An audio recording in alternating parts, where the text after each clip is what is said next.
Hello again, my friends, and welcome back again to Carpo's channel. Thank you all for visiting, my friends, my family, strangers, newcomers, oldcomers. How's everyone doing today? This is going to be a video about art, about my creations, wanting to share some of the things that I've made in my years of wanting to create things. I don't really have a word for the type of art that I like to do because it's everything. I know there's a term for people who just delve into everything, but I found it to be both a strength and a weakness to never be able to settle on one idea. I admire people who can just paint with oil painting or just do pottery, even though some philosopher said specialization is for insects. I've always felt that way. I just can't specialize. I like to do everything. But I want to share with you some of the art I've created, kind of a self-gratification, but also hopefully to inspire you to make some of your own. And I'm going to start off with what inspired me to make this video. I had an idea a while back, probably a month or more ago, and I drew it out. And my idea was this. It was going to be a family fish ladder. Some of you might have already seen this, or the fishy family fish ladder. But the idea was to get a piece of wood, cut it into a kind of, I guess, what is that? Not a rhombus, but not a parallelogram. Is it a rhombus? I should know this, right? It's not a trapezoid. Is it a trapezoid? Somebody will tell me. And what I found was cutting it 10 degrees was perfect.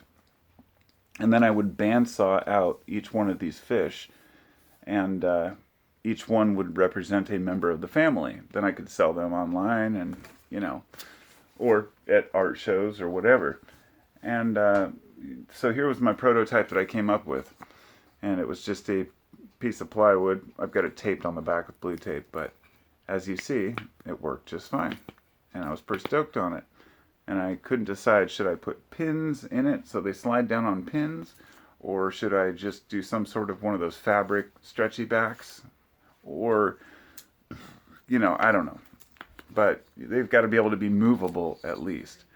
So what I did was moved on a little bit further, and I built this one the other day out of solid wood, piece of pine, and then I routed out each one of the fish. And that gives them definitely more distinction, and I thought that would be another move forward. And then the next one I made, I accidentally set the router too deep. And as you can see, I kind of cut and left a little rim here, which left these, more distinct shapes. And so I thought, well, fuck, I like that too. So I'm going to do that even further. And here's what I came up with. This is the beast. This is made from a table that was my wife's parents' table when she was growing up. It was a giant pine table, which I also made a couple guitars out of, but it was like, 1 3/4 inches thick, and I think that's about 1.5 3/4 inches or so. It's a fatty, and I cut all these fish out of there, so we've got all the way down the fish ladder, if you will, and this one's going to be really cool, and they'll all have a base, kind of like this one does, right? Something to stand them on, but also they could have another part on top. You could do anything with that. I was determined and inspired, and I had to make it happen. I like to build all kinds of weird shit, everything from cool stuff to crappy stuff. It doesn't matter. I mean, I build these knives with my kids, just for fun. These aren't done. They're going to be like little swords, but building stuff like that's fun. And I make shit like coasters. Look at these walnut coasters I made years ago, and my intention was to have them inscribed, and I still am going to. I'm going to have them done with a laser. In fact, I've got a whole bunch. I'm going to give them to my boss and let him use them for the open house for our tiny home. We have one of those laser printers there, and it works best on dark wood. So this will be my donation to the cause.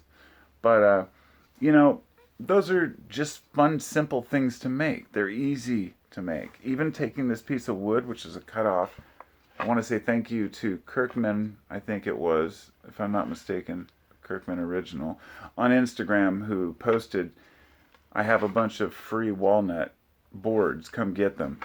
They were anywhere from like, an inch thick to an inch and a half. And they were like 8 feet long by like 10 to 12 inches of live edge walnut. This was the end of one of those boards. I basically just gave him $20 for the whole stack of boards. I love that guy. It was great. I went to his shop and got to meet him, and he does some great work. He does a lot of resin tables and stuff. But anyway, this type of walnut, you can see the glimmer within there, and this is the dull side that no treatment's been had. The thing about wood is you can do a lot with it, and it's one of my favorite materials to work with. I've made a lot of stuff. Moving up the ladder years ago, I made this for my wife. This was you can see the dovetail joints. Those are always desirable. People love dovetail joints. But it's stained, of course, but it's walnut on the top and bottom and on the drawers, and oak for the sides and the other drawers, and then alternating oak and walnut handles. I just thought that was a good taste, good touch. Simple drawers made out of walnut. I had a bunch of material from a job I worked on, but the top is poured with like a 1/4 inch of resin. And then it's got some gears in here, which kind of represent hard work. And it's for my wife. This is my wife, so I made it for her. And, I was pretty proud of myself for making that shit. And a while later, I had a friend who wanted to buy a bunch of these benches. So I started making these benches. Check these out. This is a kneeling bench or meditation bench. It has a 15-degree angle. Don't want to give away my trade secrets. I came up with my own design and size, but you sit on it with your back facing this way, and your legs come and wrap around here. Your knees will be down here, and your ankles will go underneath. It allows you to sit with your feet behind you without cramping your back. If you've never experienced one of these and you have back problems, but you like to meditate or anything, grab one of these and pop it out by the pond. You'll be amazed. I'm going to be selling these because I have like a dozen that I made, or close to it. I have a pair of them made out of pine that are taller, and then they have a matching bench, which is called a puja table. Depends on the culture, but this is the table I made for it that matches. And this table is made also from Padauk, and I know it's hard to see, but look at the way this glimmers. Oh, I mean, the type of wood, I hand selected this wood, and the thing is, there's no fasteners. This is all just glued and screwed, or glued and sanded, and I sanded the joints really rough so they would, stay in there forever. And this has been on there for several years. I made these little tags for my company, and if you can see that, I don't know if you can read it, but it says above the level, and there we go. Above the level, fine furniture and carpentry by Joshua C. Orr. Yeah, I did my best to try to build myself up and to create kind of a brand, back when I was doing carpentry. And as the years went on, and this is all coming to a point, I have a point to make about artists having a hard time selling their own stuff and feeling confident. Because I've been listening to a guy, I think it was Stuart Wilde? God, I have to remember his name. But he was talking about financial success, and it really motivated me. He's like, you make something, you put it up for sale. If people don't want to pay, fine. But you sell it for what you think it's worth, and you should make something and do something that you feel is important to you. Don't worry about what society is telling you to do, or, what makes good money. You all know, a lot of my subscribers know I had a kratom business. I still sell herbs, and I still make herb blends. I don't have a website anymore, but you can hit me up in email, carpo420, and let me know on my Gmail account. But I wasn't fulfilled selling herbs and kratom. I wanted to do hands-on shit. and I started making stuff. More recently, and it's not just complicated shit, because I'm not picky. I made this the other day out of some scraps from work, right? They're little, like, 16th, about 3/32 of an inch wide, less than an eighth, more than a 16th.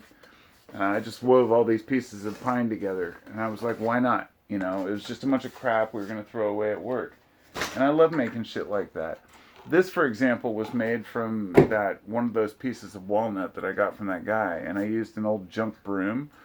And usually they use, what is the wood that they use in those handles? I can't remember right now, but it's the one they use in for campfires and stuff like that, for smoking. But anyway. I put these, a broom handle, cut 4 holes, and I put it into this piece of live edge. As you can see, the tree ended here, and this is where the bark started. But on the top, it's got a very nice, shape and design. So what I did was I routered into it with a compass, a special router bit for my Dremel. It's a Dremel thing that holds it, and I routed it out and specifically got it perfect. And then I want to let you know the 9th one is Pluto. This is Pluto Lover's Bench, and the sun in the middle, of course. And all of these are little fake pearls.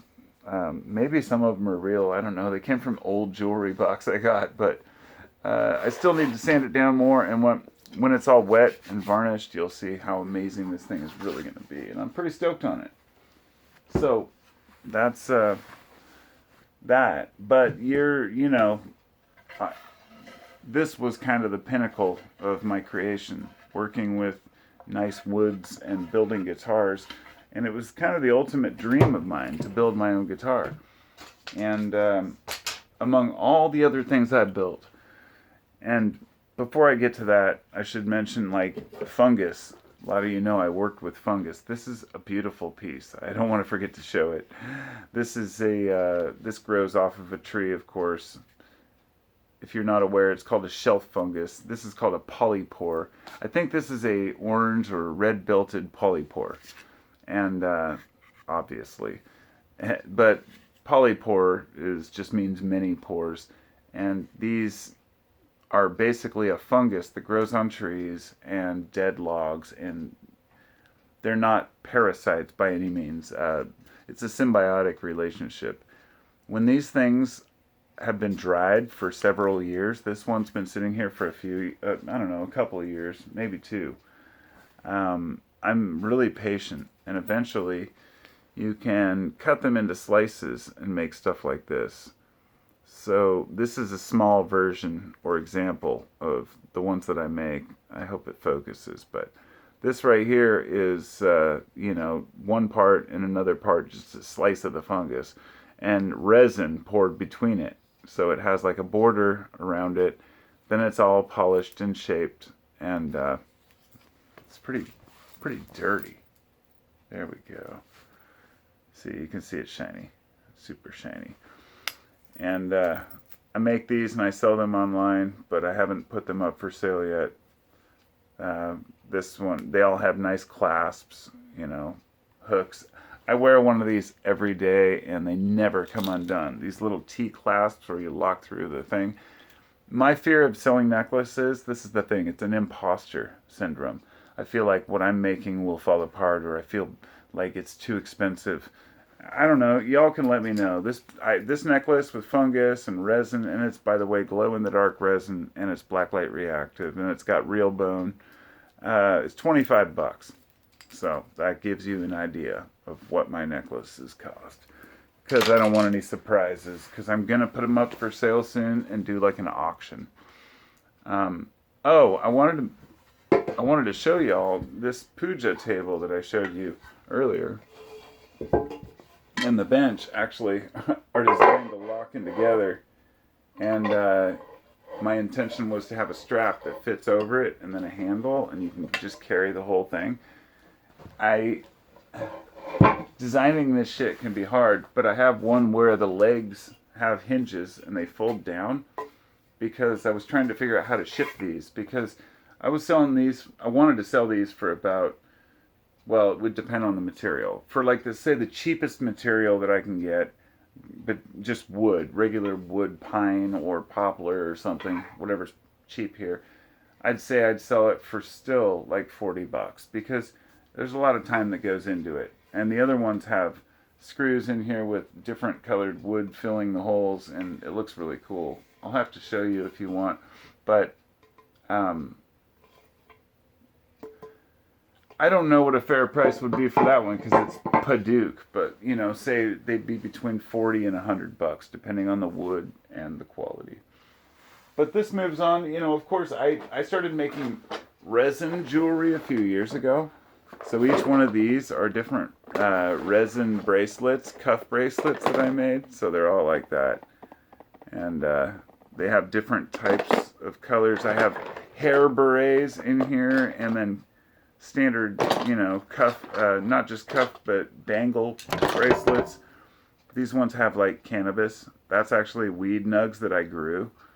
And, you know, I had a lot of fun making a lot of these. Here's another chunk of fungus in resin, but that's like a godly version that has flowers painted on the back. And some of my shit's a little out of hand, like this one that I made with feathers on it. And, yeah, it's a big chunk of fungus, but you can see the beauty on it. There's fungus among us. So, now that you have an idea, okay, here we go. That's what I wanted to share. These are the ones that I build pretty standard. They have one chunk of fungus at the top. And mind you, it looks like a really nice wood. They're really cool.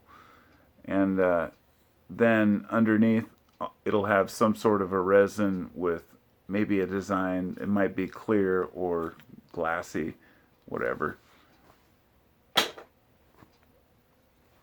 So, that's all my art. Thanks for watching.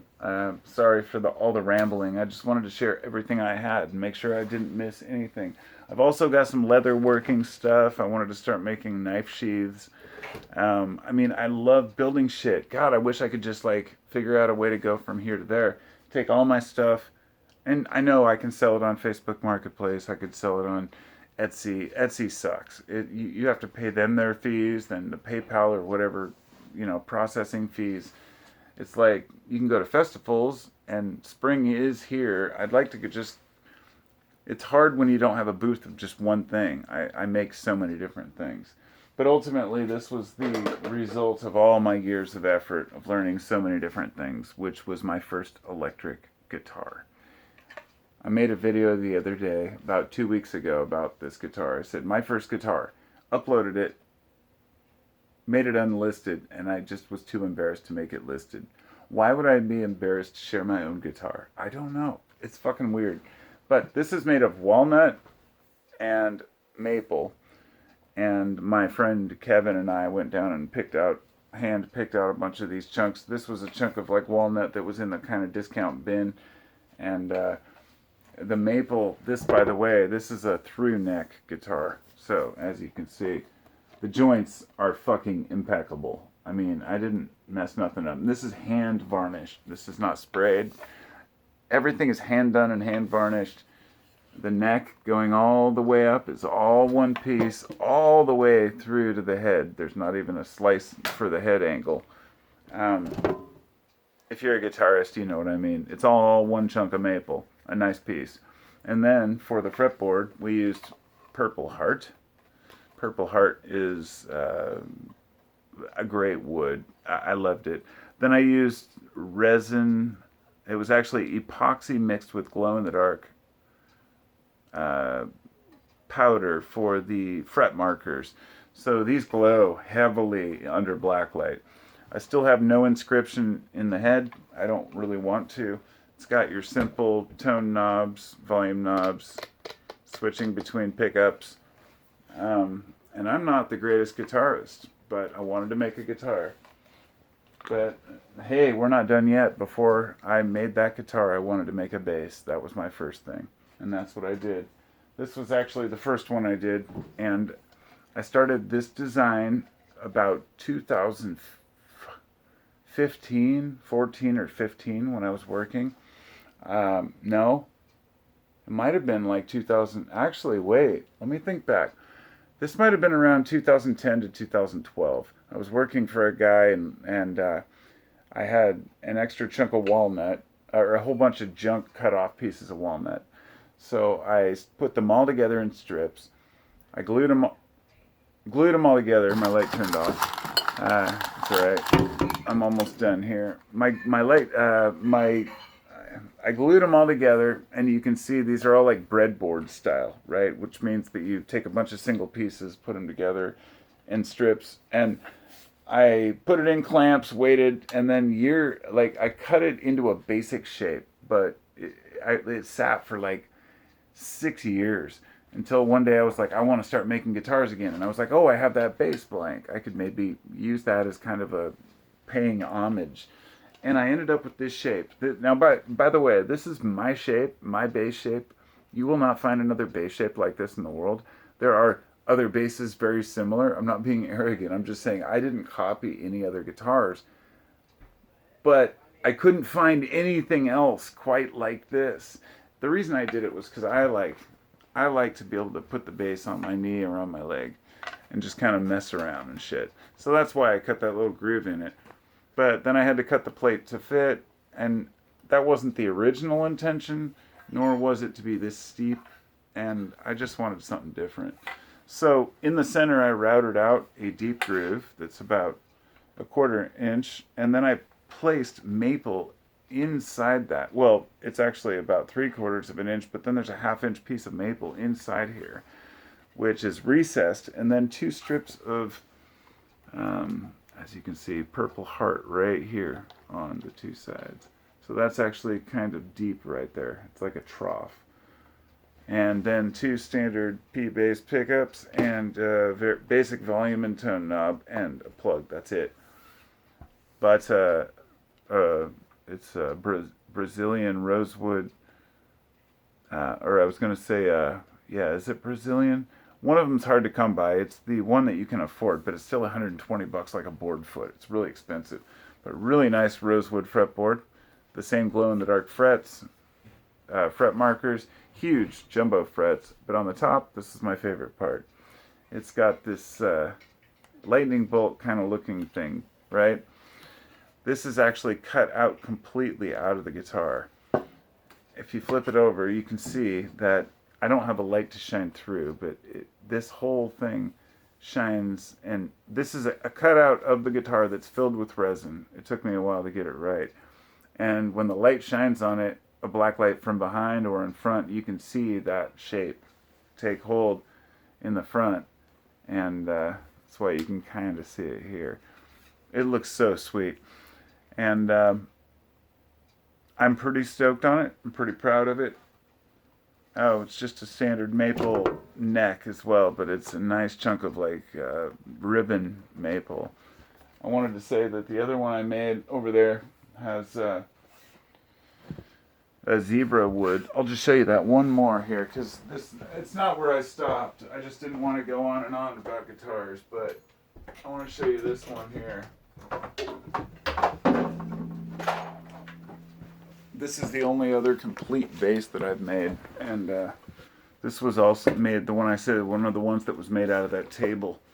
And as you can see, what I did was I aged it. It's got your, here's the front, but this is a double P bass. It's burly, and on the back, you can see I took a wire wheel, a wire brush, and I actually scraped out the lighter parts with an electric wire wheel to try to kind of give it texture and give it character. And then this one has a neck out of zebra wood, and I really like that wood. It's crazy splintery, but it's so beautiful when it's in there. And this one also has a rosewood fretboard, and then a piece of lapis lazuli embedded in the head, and it's kind of a fish head type, snake head if you want it to be, but yeah, there you go. And those are the creations, my friends, that I've that I've made, and I'm so proud of the things that I've made. And I appreciate that you would take the time to even watch this. I'm sure many people are like, I don't care. But if you're like me, I love to watch other people's art, and I think we all have a fascination with other people's creations. And we need to support each other in the sense of not financially, that's part of it, of course, but to be able to just be able to share what we have and not feel awkward about it. It's something that I really have gratitude for, but also go through phases where I feel like an imposter. Like I said, I've got all this art, all these shelves of art supplies that I've bought, and I'm like, oh, I just got to work a regular job. Why can't I be an artist, right? But it's hard. It's not as easy as people think to just work for yourself and sell your own stuff, because dealing with the public can be a little overwhelming. So anyway, maybe we should all have a collective and kind of share our own art online, and let me know what you guys are up to, and I'll talk to you next time. Peace out.